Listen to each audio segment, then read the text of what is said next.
ఉన్న బంగారాన్ని విడిపించి ఆ రోజు ఆన్లైన్ రేటుకే మేము కొంటాం. Sharma gold company. రౌండ్ కి మారుతున్న ఫలితాలు ప్రస్తుత పార్టీకి వైఎస్ఆర్ కాంగ్రెస్ పార్టీకి ప్రతికూలంగా ఉన్న వాతావరణం నేపథ్యంలో మనం తాడేపల్లి వైఎస్ఆర్ కాంగ్రెస్ పార్టీ సెంట్రల్ కార్యాలయం దగ్గర ఉన్నాం. ఇక్కడైతే పూర్తిగా నిర్మానుష్య వాతావరణం కనపడుతోంది. ఒక్కొక్కరిగా ఉదయం చాలా ఎక్స్పెక్టేషన్స్తో వచ్చిన వాళ్ళు, సెలబ్రేషన్స్లో పార్టిసిపేట్ చేయాలి అనుకున్న వాళ్ళు కూడా ఇప్పుడు ఒక్కొక్క రౌండ్ ముగిసేటప్పటికి కూటమి హవా కొనసాగుతూ ఉండటాన్ని కూడా వీళ్ళు డైజెస్ట్ చేసుకోలేకపోతున్నారు. కొంతమంది అయితే తమ ఆవేదన బయటికి చెప్పుకుంటూ వెళ్ళిపోతున్న సందర్భాలు చూస్తున్నాం. అలాగే ఒక పంతులు గారు కూడా మనకి కనబడ్డారు. ఆయన కూడా చెప్తున్నారు ప్రజలు అసలు క్లారిటీగా లేరు, ఇచ్చినటువంటి పథకాలు, తీసుకున్న పథకాలు కూడా కృతజ్ఞత తెలుపుకోవటం ప్రజలకు రాలేదు అనే ఆవేదన ఆయన మాటల్లో వినిపించాయి. ఆయన మాట ఏంటి అనేది ఆయనతో మాట్లాడి తెలుసుకుందాం. మీరు ఇక్కడ పూజ చేయడానికి వచ్చారా ఏంటండి? ఒక్కసారిగా మీ ఆవేదన వ్యక్తం చేస్తున్నారు. చాలా బాధగా ఉంది మేడం. అసలు మొదటి రౌండ్కే వైసీపీ హవా అంతా రావాలి. కానీ పవన్ కళ్యాణ్ కావాలని చేసినటువంటిదంతా కూడా సింహం సింగిల్గా పోటీ చేయాలి. చంద్రబాబు నాయుడు సింహమే, సింగిల్గా దేనికి పోటీ చేయాల? పందులే గుంపులుగా వచ్చే సింహం సింగిల్గా వస్తుంది. జగనన్న కావాలనే ముందుకు వెళ్ళాడు పథకాలు చేద్దామని. అందరూ కూడా డబ్బులు తీసుకొని పథకాలన్నీ తీసుకొని ఏం చేశారు? చివరికి జగన్మోహన్ రెడ్డికి టోపీ పెట్టారు. తీసుకున్నటువంటి పాపం ఎక్కడికి పోదు. చంద్రబాబు నాయుడు కూడా ఇంకా ఎక్కువ కాలం కూడా ఆయనకి 70 సంవత్సరాలు దాటాయి. ఎవరేంటో దేవుడు అంతా చూస్తూ ఉంటాడు. వాళ్ళ టైం వచ్చింది, వాళ్ళు కొట్టారు. భగవంతుడు మళ్ళీ మాకు ఇస్తారు టైము, మేము కొడతాం. దానికి ఎదురు చూస్తూ ఉంటే సరిపోతుంది. పథకాలు కాదు, అభివృద్ధి రాష్ట్రానికి అవసరం అనే నినాదంతో కూటమి ముందుకు వెళ్ళింది కాబట్టి ఈరోజు ప్రజలు దానికే మద్దతు ఇచ్చారు, కూటమికి పట్టం కట్టారు అనుకోవచ్చా? మీరు ఎలా భావిస్తారు? యాక్చువల్లీ మాది విజయవాడ అండి. మాకు విజయవాడ డెవలప్మెంట్ కావాలని మేము కోరుకుంటాం.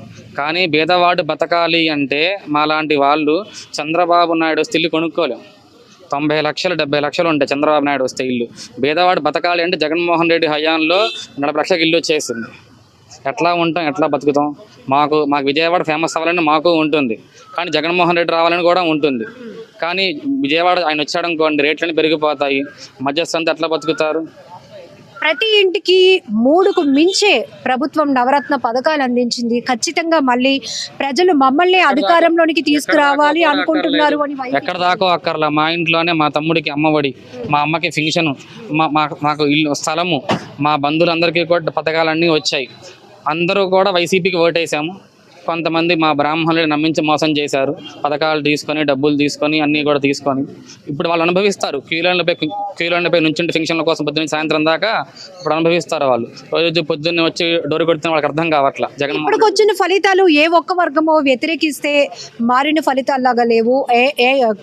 అంటే అందరూ ఒక ఐక్యంగా ఒక డెసిషన్కి వస్తే ఒక మార్పు చూసే పరిస్థితుల్లాగా ప్రస్తుతం కూటమికి వస్తున్నటువంటి విజయం హవా కనిపిస్తూ ఉంది.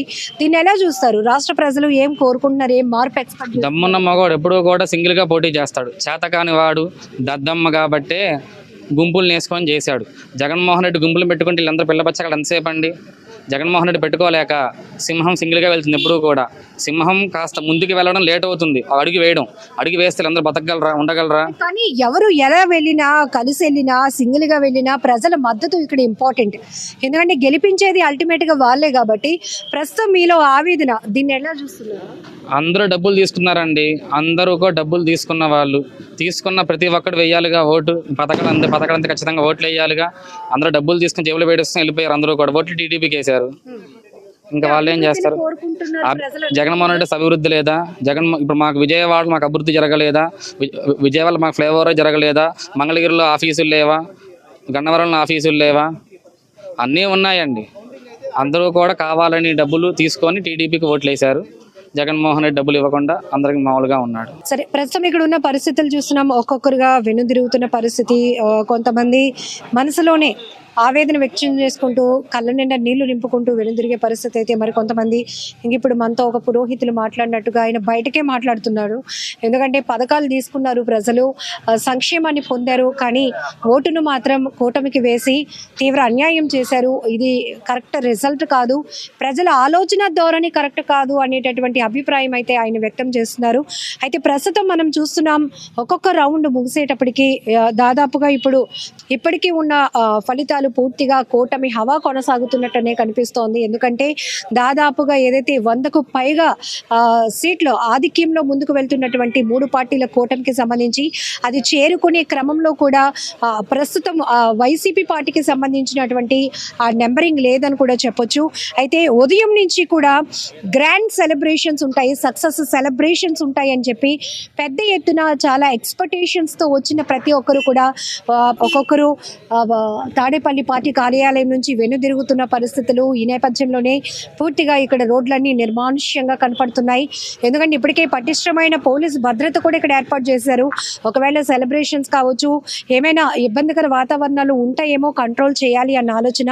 బట్ అలాంటి అవసరం లేకుండానే పూర్తిగా రోడ్లన్నీ నిర్మానుష్యంగా కనిపిస్తున్నాయి.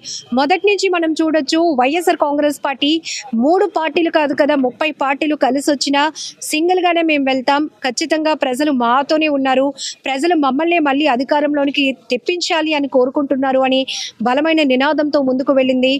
అలాగనే ఖచ్చితంగా మళ్ళీ విజయోత్సవ వేడుకలకు సిద్ధమనే నినాదాన్ని అందరికంటే ముందుగానే ఇచ్చింది వైసీపీ. అయితే ప్రస్తుతం ఫలితాలు పూర్తిగా తారుమారుగా కనపడుతున్నాయి. ఏదైతే పవన్ కళ్యాణ్ రాష్ట్రంలో ఉన్నటువంటి పరిస్థితులు మారాలి, ప్రభుత్వ వ్యతిరేక ఓటు చేలనివ్వరు అని తీసుకున్నటువంటి ఒక డెసిషన్, దీన్ని సక్సెస్ సాధించారు అని ప్రస్తుతానికి ఉన్నటువంటి ఫలితాల ద్వారా ఖచ్చితంగా అర్థమవుతోంది.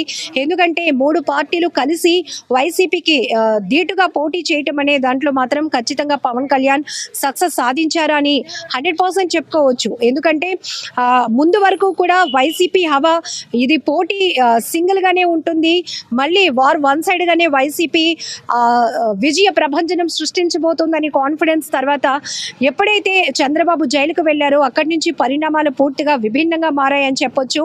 అక్కడే ఒక క్లియర్ కట్ డెసిషన్ కూడా పవన్ కళ్యాణ్ ఇచ్చారు. ఖచ్చితంగా వైసీపీని మళ్ళీ అధికారంలోనికి రాకుండా చేయాలి అంటే చంద్రబాబుతో కలిసి వెళ్ళాలి.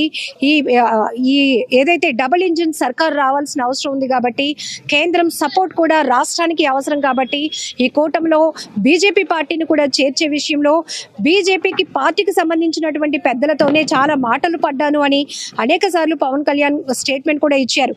ఇప్పుడు ప్రతి ఒక్కరు కూడా ఫోకస్ పవన్ కళ్యాణ్ మీదే నడుస్తోంది. పిఠాపురంలో అత్యధిక భారీ మెజారిటీతో దూసుకుపోతున్న పవన్ కళ్యాణ్ ఇటు రాష్ట్రంలో కూడా మరొక 5 ఏళ్ల పరిపాలనకు సంబంధించి ఒక సరికొత్త ఒరవడి క్రియేట్ చేయడంలో కూడా సూపర్ సక్సెస్ సాధించారు. దట్ ఈజ్ పవర్ స్టార్ అనేటటువంటి నినాదాలు కూడా బాగా బలంగా వినపడుతున్నాయి. ఇంకొక వైపు ఇప్పటికే పవన్ కళ్యాణ్ జనసేన పార్టీకి సంబంధించినటువంటి క్యాడర్ మొత్తం కూడా పూర్తిగా సెలబ్రేషన్ మోడ్ లోనికి వెళ్ళిపోయింది. ఒకవైపు పిఠాపురంలో తమ అధినేత భారీ మెజారిటీతో గెలుపొందుతున్నారు అనేటటువంటి ఎక్స్పెక్టేషన్స్ ఒకవైపు, మరొక వైపు ప్రస్తుతం ఉన్న పరిస్థితులను మార్చగలగటంలో ఖచ్చితంగా పవన్ కళ్యాణ్ సూపర్ సక్సెస్ అయ్యారు. ఇటు చంద్రబాబుని అటు మోదీ సర్కార్ని కూడా కలిపి ఒక కూటమిగా ఏర్పాటు చేసి బలమైన పోటీ వైసీపీకి ఇవ్వగలిగాము అని చెప్పడంలో కూడా మా అధినేత పవర్ స్టార్ పవన్ కళ్యాణ్ పూర్తిగా తన పవర్ఫుల్ నినాదాన్ని తీసుకెళ్లారు అని చెప్పి జన సైనికుల్లో కూడా ఒక నూతన ఉత్సాహం కనిపిస్తూ ఉంది. ప్రస్తుతం అయితే తాడేపల్లి వైసీపీ కార్యాలయం పరిసర ప్రాంతాలైతే నిర్మానుష్యంగానే కనపడుతున్నాయి. ఎవరు పార్టీ ముఖ్య నేతలు ఎవరితోనైనా మాట్లాడించే ప్రయత్నం చేయాలన్నా కూడా ఎవ్వరూ కూడా ఈ కార్యాలయానికి చేరుకునే పరిస్థితులు కూడా ఏమాత్రం లేవని చెప్పొచ్చు.